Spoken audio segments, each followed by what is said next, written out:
โคกป่าเมืองสกลนครในช่วงฤดูฝนสมัยก่อนเพิ่นเฮ็ดให้เฮ็ดหน้านี่เพิ่นใส่คนเด้อพี่น้องไอ้ขุดนี่ขุดป้านคันนาเด้อพี่น้องเด้อสมัยก่อนกว่าจะได้นาแต่ละทงกว่าจะได้นาแต่ละให้โอ้ยสุดแสนจะลำบากนายจะตัดไม้ทางป่าให้มันเป็นเพราะสมัยก่อนยังไม่มีเครื่องมือตัดไม้ตัดป่าเนาะใส่เสียม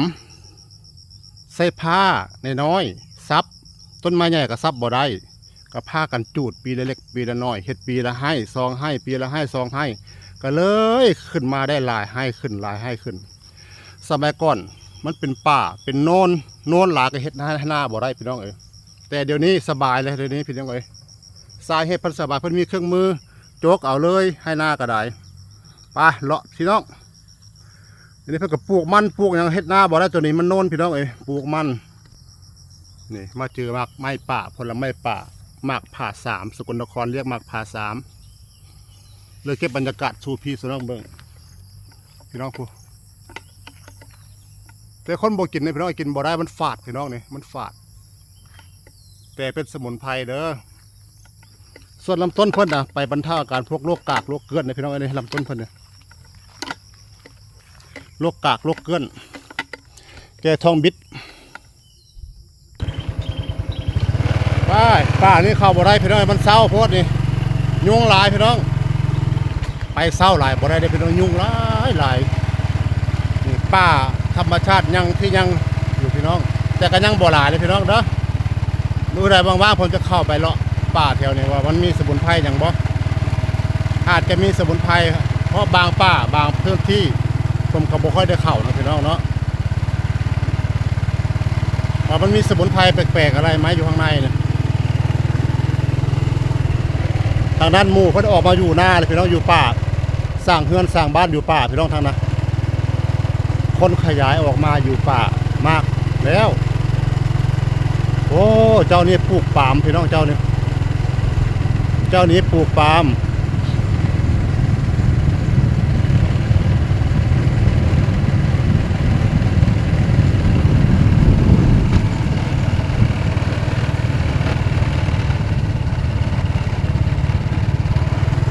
นี่พี่น้องใส่แผงโซล่าเซลล์ปั๊มน้ำพี่น้อง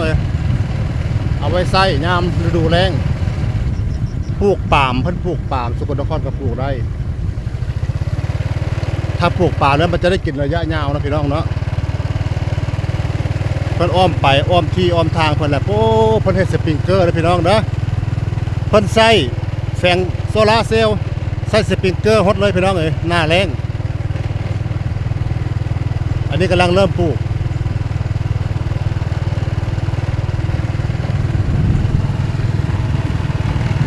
อ้อมหัวหมดแล้วพี่น้อง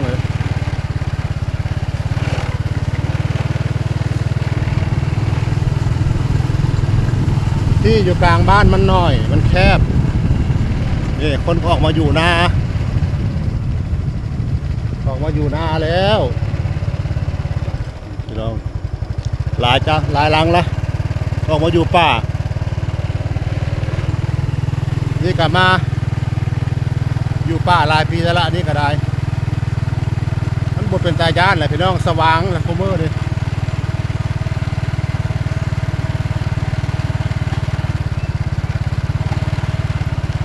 ต้นแก้วมังกรเพิ่นบ่ค่อยปลูกนะพี่น้องมันเพิ่นเซาเฮ็ดแหละ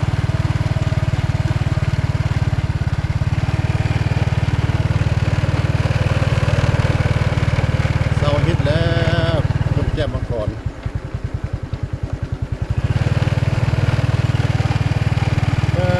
ข้าวป่าน้อยเรียนนะครับยุ่งพี่น้อง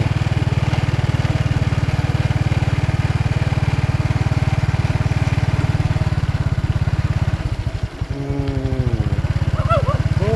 สว่างขนาดพี่น้องอยู่นาคักพี่น้องสว่างบ่ต้องมีเสียงรบกวนบ้องเลี้ยงควายเลี้ยงวัวคักขนาดเนาะในการเนาะโอ้จ่ายในการของเจ้าเนี่ยสุด